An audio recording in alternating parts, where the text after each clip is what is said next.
மூக்குக்கு வெளியே மூச்சு ஓடாத ஊன் உறக்கமற்ற நமது குலதெய்வம் பிரம்ம பிரகாச மெய்வழி சாலை ஆண்டவர்கள் திருவடி பணிந்து நான் முத்திப்பேருரை இன்று எடுத்துக்கொண்ட தலைப்பு இறைவனுடைய கட்டளை என்ற தலைப்பில் உங்களோட முற்றுப்பேருரை ஆற்ற விழைகிறேன். இப்போ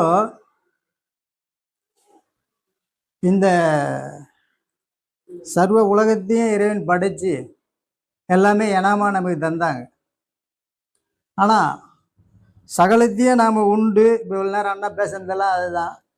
அந்த இறைவனுக்கு ஒரு நன்றி சொல்லணும். உதயகிரியிலேருந்து சூரியன் மேற்கே மறையுது, இது ஒரு நாள் கிரையும் நம்மளால் கொடுக்க முடியுமான்னா முடியாது. இப்போது இந்த கொரோனாவில் பார்த்தீங்கன்னா ஆக்சிஜன் இல்லை, அதுக்கு எத்தனையோ பேர் கிடைக்கலன்னா, அப்போ இதெல்லாம் இறைவன் நமக்கு